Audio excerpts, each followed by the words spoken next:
Welcome back to Light the Fuse. Seemingly from the beginning of the show, we wanted to have this guest on, and he's finally here, and we couldn't be more excited.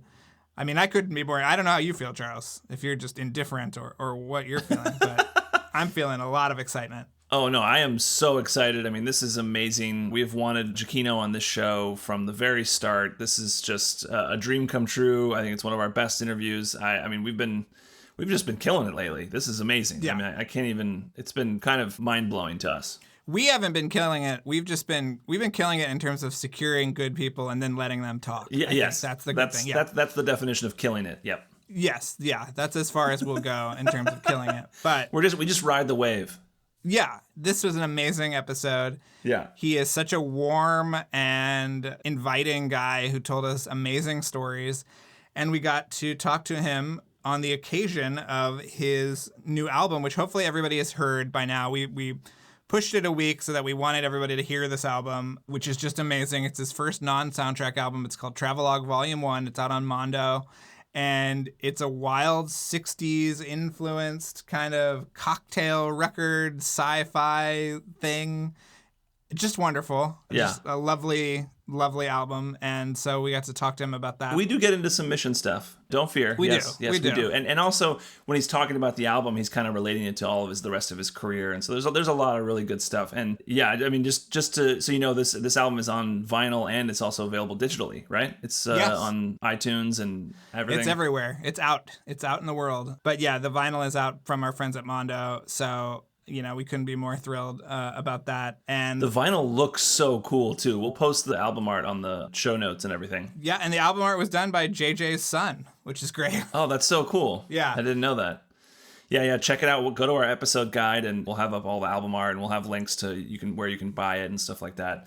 And yeah, in general, I also just check out our episode guide if you haven't yet. We're filling it out and filling in all our show notes for all our older episodes. Just go back to any of your favorite episodes and check out and see what we have up there, because it's a really cool feature we have on the website now. So is there anything else you want to tee up, Charles? Or should we just get into it? Well, why don't we play a clip from the album? Okay, let's do it. Here is a clip from Travelogue Volume 1 by Michael Giacchino. I'm suddenly struck with a creeping memory of home. That home is but a distant memory now. One that fades with each new planet I attempt to fill its space with. And as I run towards something better, I fear that I may never find that perfect planet. Perhaps this next one.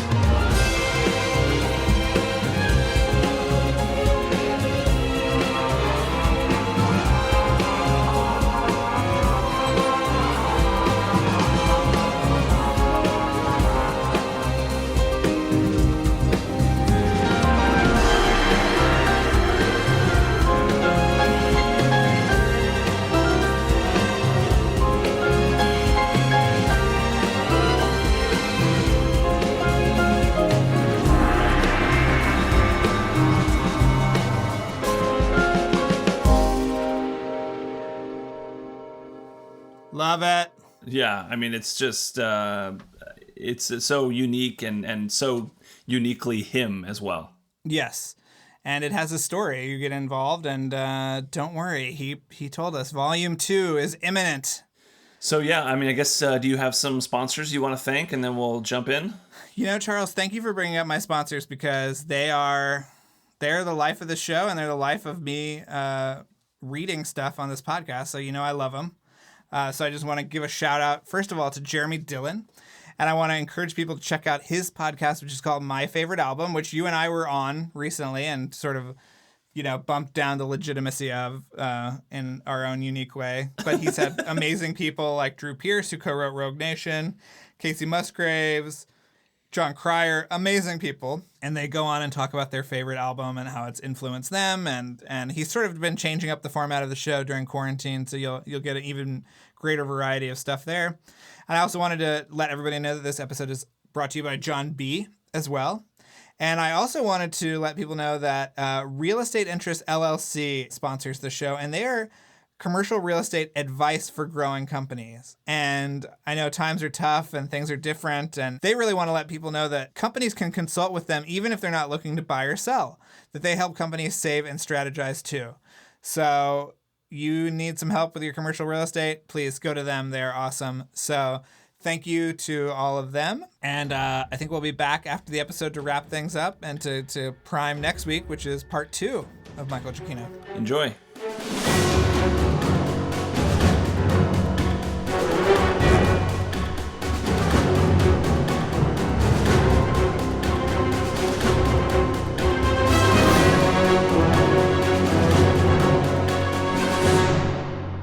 We are so thrilled, Michael Giacchino, to be here today with us. We've been hounding you for several years now. The last time I saw you was at the Toy Story 4 premiere last summer. Do you remember that when we were chatting I do remember. with Mr. Bird? I apologize, but also I also feel like I got to this point where I'm just like,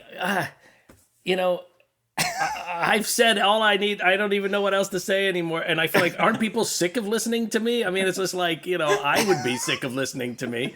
No way. So I kind of just like said, maybe I should just, I don't know, shut up for a while. I don't know. No, people love you. You are one of our most requested guests. So, yeah. All right. People love you.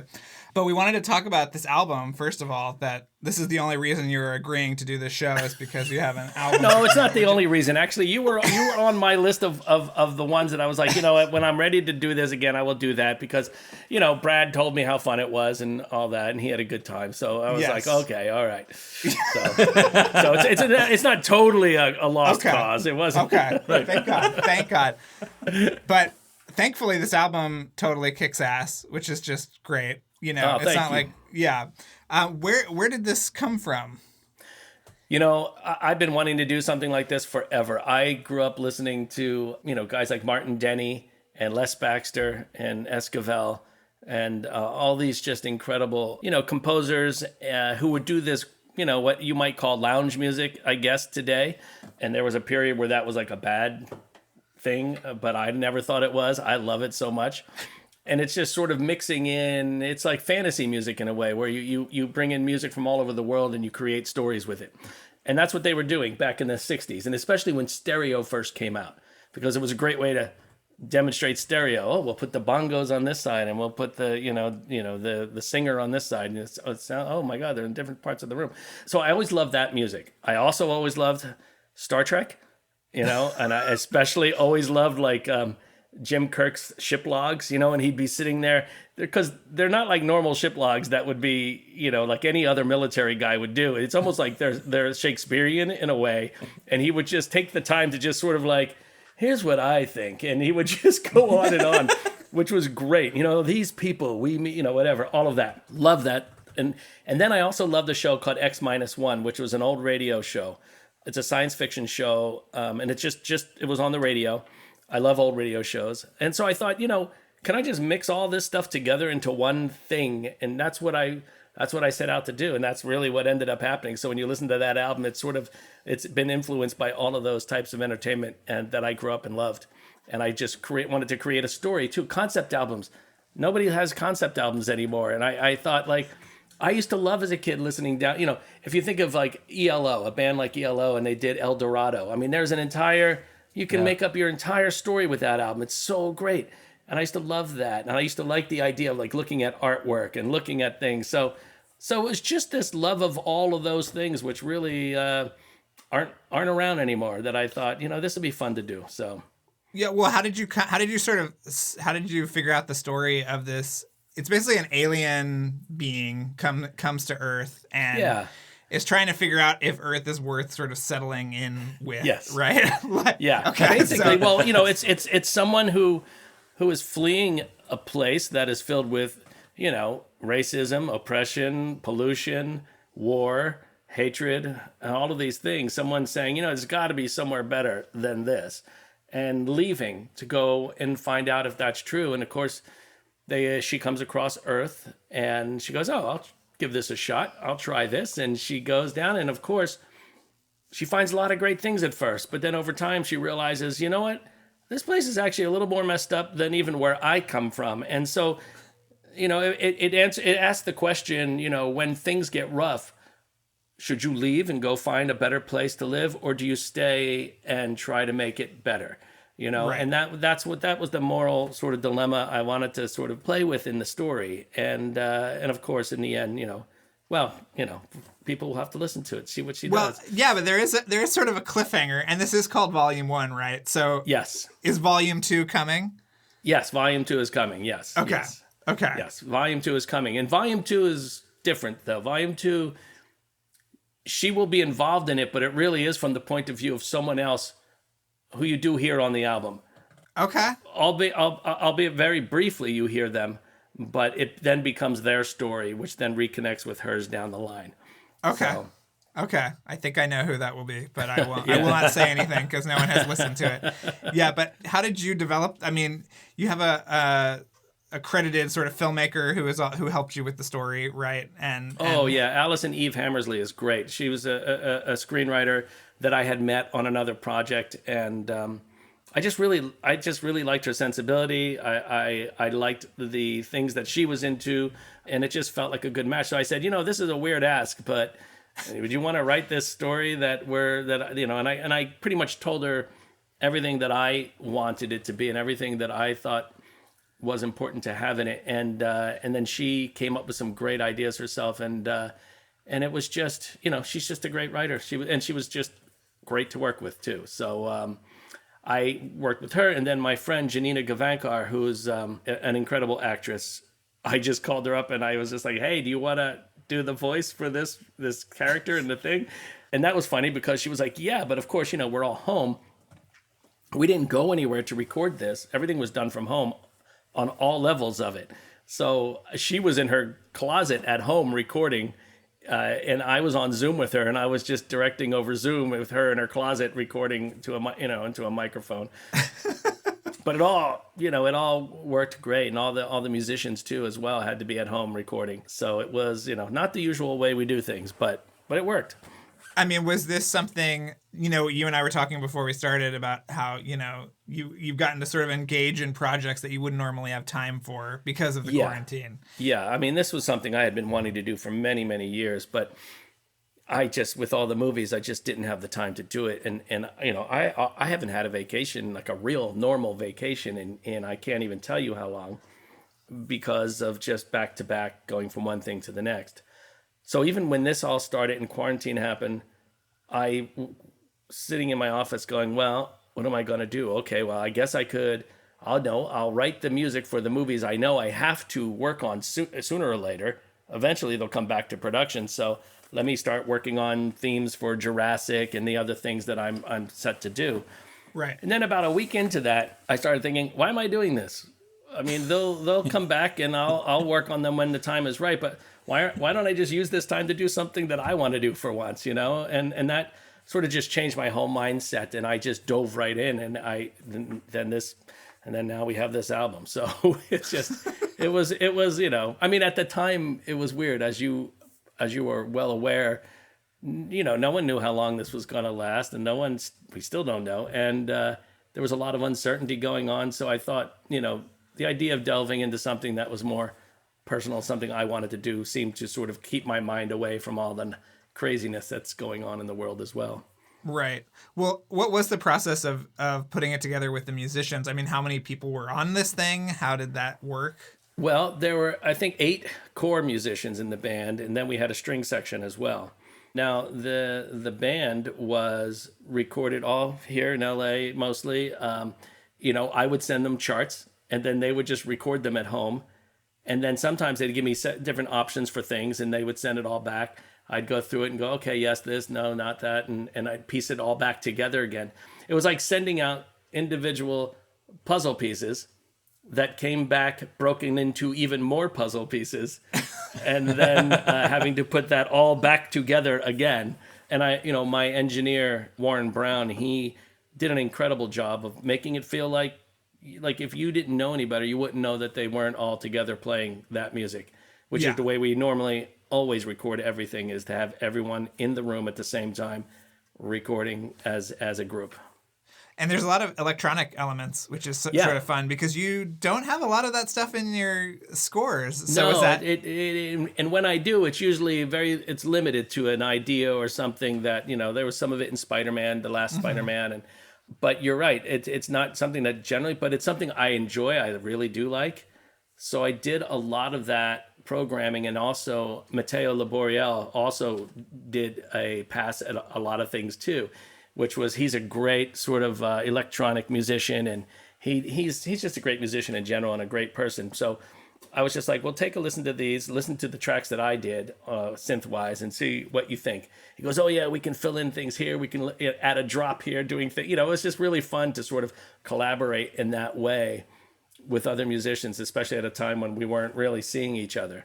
It gave us a reason. It gave us a reason to sort of like virtually be together, as opposed to what we thought was going to be. We're just never going to see each other until this is over. right? I feel like you're also bringing. I know you're a big tiki guy, and I feel like this is like music to be played at your personal tiki hut or something. That is. I'm not going to lie. The whole thing was a guilty pleasure for my own selfishness. Like I love that music so much, and that's what what a lot of the influences that I had mentioned earlier were exactly that. So I was always wanted to do my own version of one of those albums, of one of those sort of things that made you feel like you were going somewhere or you were someplace else than where you were. I always wanted that, and this really gave me the bandwidth to do it finally. Yeah. How did you hook up with Mondo? I mean, I know they've obviously done a bunch of things of yours. But that was funny. I mean, I just literally just emailed Mo and just said, hey, Mo. And, Mo is one of the head guys there. And I was like, hey, I got this crazy idea. I don't know if you'd be interested in doing this or not, but I'm thinking it could be on vinyl. It could be this. And I explained exactly what it was, what the story was. And even then I was only like 3 or 4 tracks into writing it at the time. We hadn't recorded anything, so I was just sending him demos of what it was going to be, and he wrote back immediately. It was just like, yes, absolutely, let's do it, just done. And then it was just like a freight train from there, just everything just boom boom boom. And they're I think the world of them. I always have. I think the love that they put into the artwork for their albums and the design, and the fact that they are putting soundtracks out on vinyl again. That's such a great thing. And it doesn't end there for them. They put out electronic music. They put out all kinds of stuff.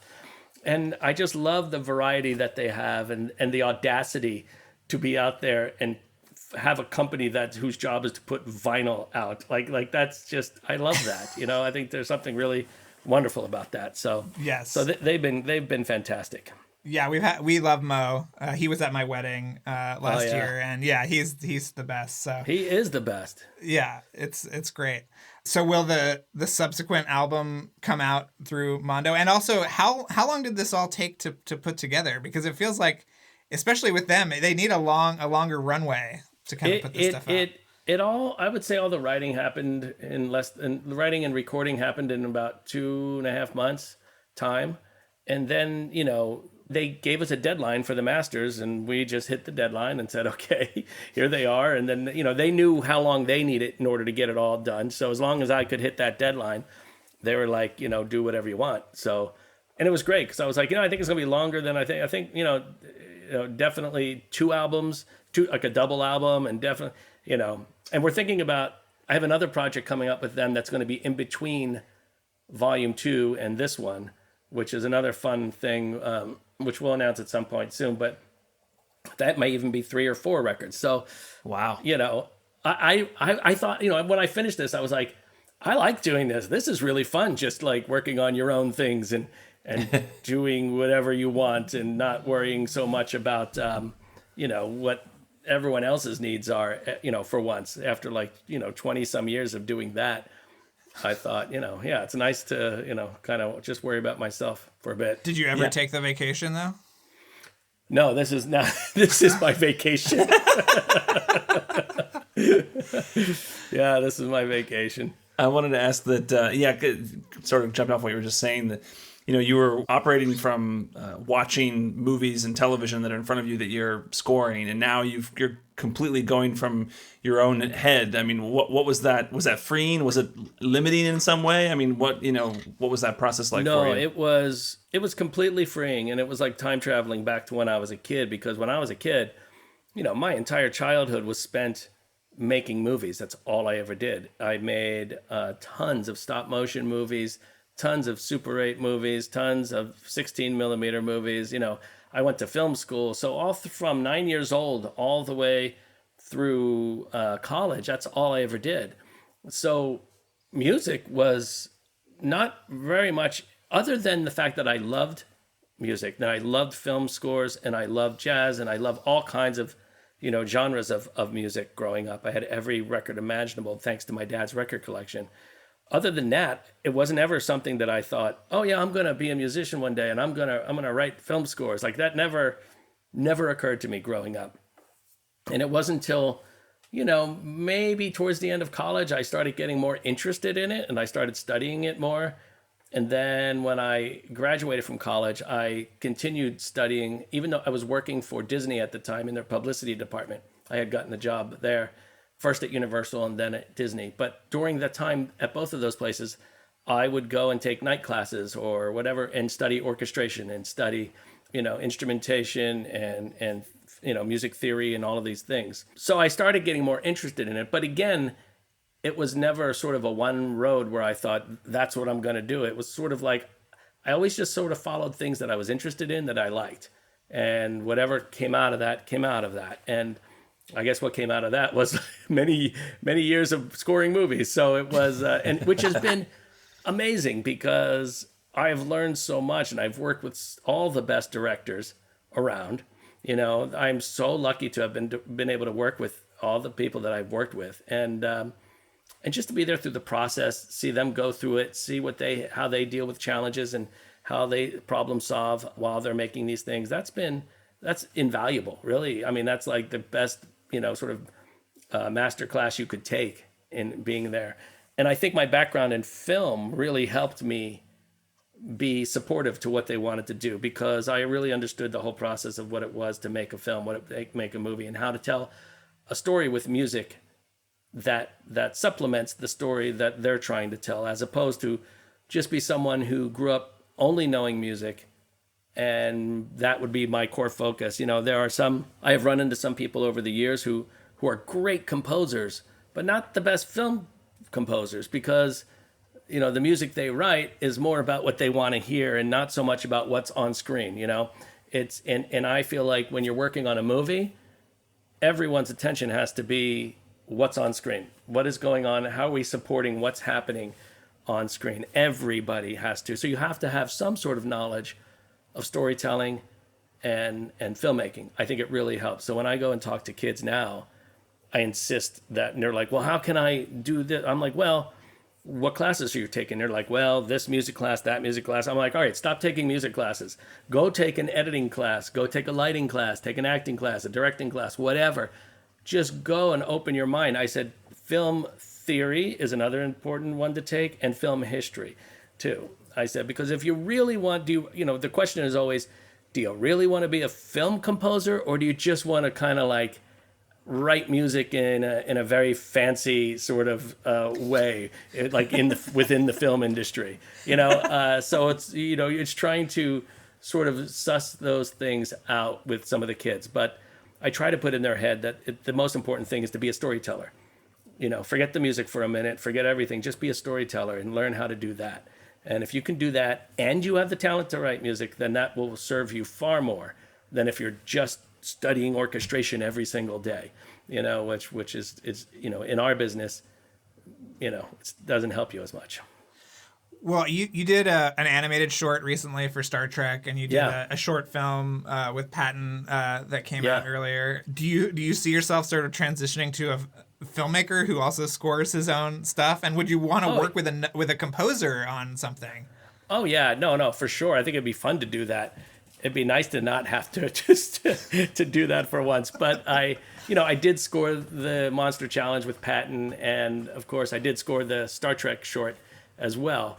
So I do enjoy it, and I actually really enjoy the whole process, So I can see myself scoring my own films as well, but I do often think about what would it be like to make a film and work with a composer on that. That would be interesting. I don't know if that would be a nightmare for them, because I'd be so like picky and so like no, do this instead. That would be terrible. But I don't know. So it's bad enough for me. Sometimes I'll tell you, I did have an experience on the Star Trek short where I sort of was writing music, and I sort of, I let my eye come off the ball for a second. Realize, sometimes there's a lot to consider when you're directing, of course, and there's a lot to keep your eye on. So sometimes it's nice to have a separate view of the director and the composer to kind of, you keep each other in check. So when you're both that same person, it's harder to keep yourself in check. So you do have to rely on, the advice and thoughts of others as well, and that's important. So, but filmmaking is a group. It's a group art form. I think that's why I love it so much. As Brad Bird, he I'm sure he said this on your podcast, but one of my favorite things that he said was, that I've ever heard him say, was it's the and filmmaking is the best because it encompasses all the arts. It has everything in it, and he's right, and it's so fascinating. I so love the work that I get to see people do, whether it's the set designers or whether it's storyboard artists or any visual effects artists, special effects artists, whichever. In fact, actually, if you're going to ask me as a kid what I thought I'd be doing, I thought I'd be blowing up model spaceships for a living at ILM. That's what I really wanted to do when I was a kid, so more than anything else. Is there a chance that you will tour with this or do some kind of live thing? Yeah, that's the ultimate goal. Is yes, we want to do that. We did that animated teaser, which was wonderful. Which these. I'm calling them kids. They're probably not going to like me to call them kids, but they're just out of school for the most part. And they animated the whole teaser, and it was beautiful. And I have always wanted to animate the entire album. I think it would be great, and to have that behind us as we perform it, which I think would be a lot of fun. Oh, so yeah, God. That's the goal. Hopefully the world plays along and we can do that. Right. Well, I think we have to start asking you questions about Mission Impossible. I'm sorry. It's okay. It's come to this. It's okay. I'll see if I can even remember. That was so long ago. I know. We always tell people that we have to up our Patreon so that we can pay for sort of like therapy sessions to get people back to 20 years ago. So you obviously had worked with JJ at the time of the third one, right? He was, I think, just coming off the pilot for Lost, and obviously you had done Alias for a number of years. Yeah. So was it just sort of like you sort of assumed that you were going to do the movie, or did he talk to you about it, or? We had both hoped that that's the way it was going to go. I honestly, that was from our side. We both thought that that's the way it was going to go. That's what he wanted. Certainly it was what I wanted. But it in the beginning, I don't know that it was necessarily what Paula Wagner wanted, and I don't know that was necessarily what Tom wanted. Because, they looked at me as probably someone who had never done anything, this town is weird sometimes because, especially at that time, I think it's changing now because television has sort of grown up so much in the past, 10 years. In terms of what's being produced. It's incredible to see what's on TV now and the level of production value that it has. But back then it wasn't always like that. And I think that, they looked at me, well, I don't know, he did video games, he did TV. Is this really who we want for our massive movie that we're giving? We were already giving JJ a first shot. Do we want to also, shouldn't we be surrounding him with people who know what they're doing, So I think that there was talk, I know there was talk in the beginning about using someone else who had worked on the Mission series prior to me. And so now the ace up my sleeve, thank God, was the fact that Incredibles was about to come out. So, that came out, and then Tom saw that and he loved it. And I think that sort of put all those other discussions aside once that movie. But had that movie not come out, and had I not been able to use it as like, look, I can do this, I bet you someone else would have been scoring Mission Impossible 3. So, but that's, not because I couldn't, but because that's the way the business works sometimes. That's interesting because all the stories are that Tom had kind of been, mainlining Alias, which you had done for years. He had definitely mainlined, yes, he was. But I think that was more in terms of what JJ was doing, you know. And I don't mean to say that I think he didn't have any faith or didn't like me or like what I did. I think there was a comfort level, when you're spending that much money, maybe, and they had relationships with other composers that went very well with them. So they were kind of, I think their first thought was just to lean more towards that. But again, when Incredibles came out, I think that was a huge help for me. And, and both of them, both Paula and Tom, I found great to work with. I really enjoyed working with them. Now, of course, I don't have to be on set every single day. I don't have to do all that.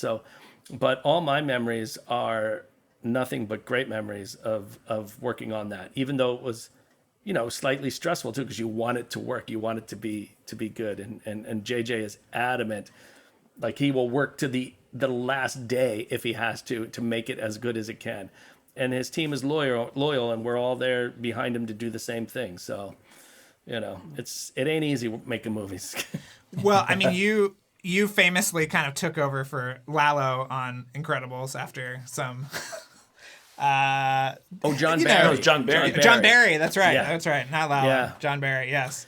Who I've heard stories about that whole situation, but you created this, sweeping spy kind of score. Was it hard to kind of differentiate that between the two? No, I think, because Incredibles had a much more of a swagger to it than Mission does. Mission was definitely tone-wise a lot straighter down the road, a lot more serious, whereas Incredibles was sort of a love letter to all of the great orchestral jazz that I loved growing up, whether it be John Barry or Henry Mancini or any of the Hoyt Curtin, all these guys who were just incredible writers, and at a time when orchestral jazz was accepted. By the time we were doing Incredibles, that was not an accepted form of music for generally for any movie at that point. So when Brad wanted to do that, that was a bit off the beaten path, and I think, in fact, and Brad can speak to this, but I believe that, Steve Jobs originally was like, hey, why don't you just license the Bond music and we could just license it and then we can just use it in the movie.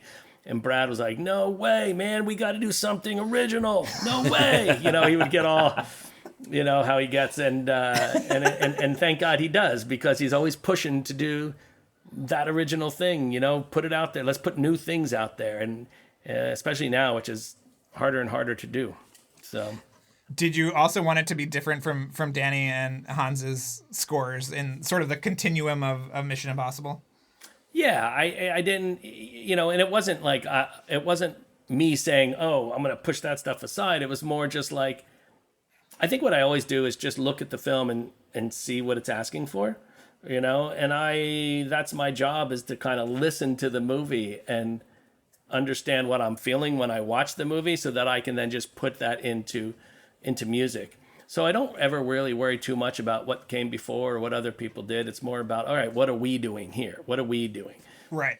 I wanted to ask about the plot theme, because we're big fans of the plot theme. Yeah, me too. And Elfman kind of teases it a little bit in the first movie. He doesn't really quite fully go into it, and Zimmer just ignored it entirely. And then you thankfully brought it in full force in 3 and then again in Ghost Protocol, and we just love the plot theme. Yeah. We're so thankful that you brought it in there. Were you a fan of the old show? Or? Oh yeah, I love the old show. Absolutely, I was a huge fan of the old show. So, and a huge Lalo Schifrin fan. In fact, when I first got, hired for the film, when it was all official and everything, one of the first things I wanted to do was just go and meet with Lalo. So, which I thought at that time was like this impossible ask. Why would he ever want to, meet with me? He'll never, but I'm going to ask anyway. And of course, he was the nicest, kindest, gentlest person I've ever met. And he was just like, yes, let's go to lunch. So I met him at a restaurant for lunch. And, the whole goal was just to ask him. It was really important for me to feel like I had his blessing for some reason, even though he wasn't really involved other than we were using that theme. But out of respect for all the great work he's done over the years, and out of respect for how much I love what he's done, and as a composer, I felt it was right to go and ask him in some way, like, okay, it was like asking somebody if you could marry their daughter in a way. That's what it felt like. That's what the lunch felt like to me. May I use your Mission Impossible theme? I'll take really good care of it. I swear I'll love it and I'll cherish it and I'll make sure it's very happy But I remember sitting with him and saying, I just want to know, what should I do with it and what shouldn't I do with it? And he was eating the salad and he kind of like looks up, has the fork, and he's just like, do whatever you want with it. Just have fun, And I remember thinking like, oh, wow, yeah, that's right. We can just do that, too. That's a good idea. So, sometimes you meet your heroes and you're disappointed. He was the absolute opposite of that. He was just, and still is, incredible. I love that, man. And we've become friends over the years after that, which has been really a joy. Well, be sure to tell him how much fun you had on this podcast for us, because he is on our Mount Rushmore of people to talk to. Yeah, I'm sure. Wouldn't that be great? Yes. You didn't get to really do a big title sequence for 3, but you got to do one all the way through for 4. I mean, can you talk about the juxtaposition of your sort of approaches? Yeah, interesting. JJ loves getting to the point. Boom. Just like, let's not mess around. Just do it. So you might get bump, bump, bump, bump, and then you're done, which in itself is a really cool thing as well, because it just sort of leaves you hanging, But with Brad's like, no, man, we're going to do the whole opening. We're going to do a whole thing. It's going to have pictures and things of the actors, and you're going to see names and flying by and all this. So you need to come up with something that's going to work against all that. And I was like, yeah, hell yeah, that'd be great. So I remember I was trying to think about, like, well, what can I do with that rhythm that really, feels slightly different, and it's not just the same thing. And I remember thinking, well, I don't know, what if I did it in the strings? Dun dun dun dun dun dun dun dun dun dun dun dun dun dun dun. This sort of propulsive rhythm in the strings, because normally you have it in the rhythm, in the percussion, but you never hear it in the strings like that. And I thought, so I did that. I was like, oh, that sounds pretty cool. That sounds fun. So we went in that direction, and then just built it all around that. And then they took that and I guess animated to the piece we recorded. So yeah, it's fun when you get to do that. It's really fun.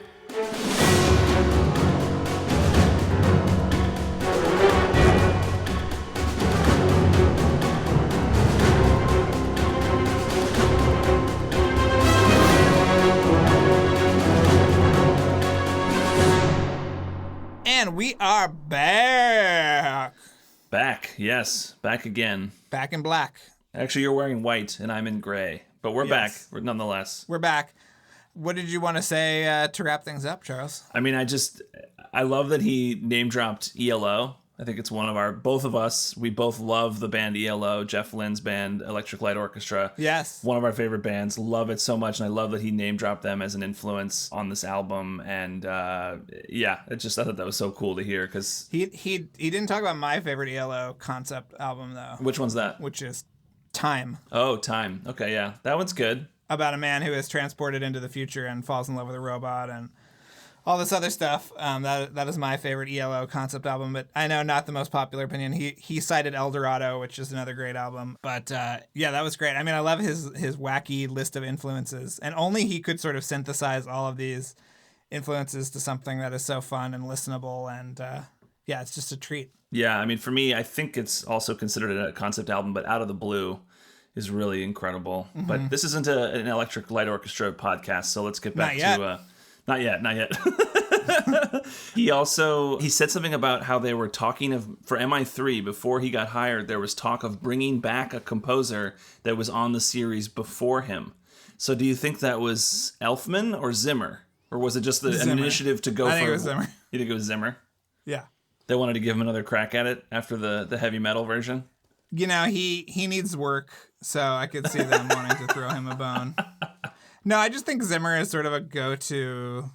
You know, he's predictably great, and he's had a bunch of great, very successful scores. So, I get it. But yeah, I think it was probably Zimmer. And then he said that when they were having issues with what was it? It was about the music of Incredibles. I don't know if they were having issues exactly, but it was that Steve Jobs suggested licensing the James Bond music for the movie. That they were going to put old music from the James Bond movies and use that to score. Not that they were actually going to do it, but Steve Jobs suggested that at one point. That's crazy. Well, yes, and yeah, I don't know how much I can talk about the whole John Barry aspect, but basically he was brought on. He was the original composer, and it just wasn't working. And of course, if people don't know, John Barry scored a lot of the old James Bond movies. Yeah, and it just wasn't working. And they had spent all this money on him, and so I guess that's where they were then saying maybe we just use the old John Barry music from the old movies. Yeah, they were saying it sounded like they were even saying let's just buy out the whole, the rights to it, or I don't know. I mean, Apple had so much money, they could have pretty much done anything.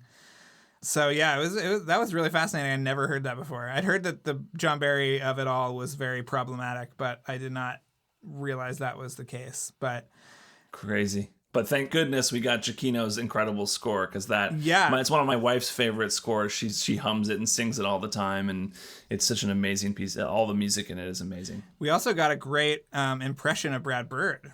Oh, of course. We love Brad Bird impressions. Yeah, love Brad Bird impressions, and also hot on the heels of David Koepp's amazing De Palma impression.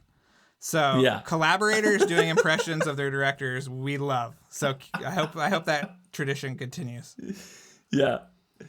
That's about it for me. I just I do want to give a special thank you to Jacob from Holland. Jacob's been with us for a while, and we love him so much. He's helped us so much. I also want to say that I want to give a thank you to our intern, Abby Smith. And this episode was mixed and edited by Luke Burson. And the music was provided by Kevin Blumenfeld, the legally dissimilar main theme and the criminally similar plot theme. Thank you, Kevin. Thank you to Kevin. And check out our website, LightTheFusePodcast.com. Look at the episode guide and all our show notes on there. It's a really great resource. And go to our Patreon, please, patreon.com/LightTheFuse. We've got bonus episodes every week, so many great ones that we've got coming up. And we've done so many great ones in the past. We keep up with all the news with Mission Impossible 7. And we do all kinds of. I mean, what are some of the ones we've done recently? We did one about Angela Bassett's career. We did. We talk about the different actors of the Mission franchise and some things from their careers. And we do bonus nuggets. We got a great interview we just recorded with somebody that we're going to add as a bonus interview in the coming weeks. So really great stuff there. Please sign up. It helps the show. It makes it possible for us to do it. Another way you can help us, if you'd rather, you could, or you could do both. You can buy a shirt or a sticker or a magnet or a pin from our TeePublic page. It's linked from our website, LightTheFusePodcast.com. If you go to the merch section, you'll see some items there, and then you can link to the TeePublic page there. So please do that to support the show. We would love that. Anything helps. What else, Drew? Just like, subscribe, rate, and review wherever you're listening to this podcast, and please just tell people about it. I feel like there are more Mission Impossible fans than we could even ever know, and they're out there, and they're just waiting to hear about this podcast. So please tell them. It really helps us, and thank you so much for your support, and we'll be back next week with Giacchino Part 2, and that one is maybe even more fun than this week's, I'm going to say. So, yeah, come on back.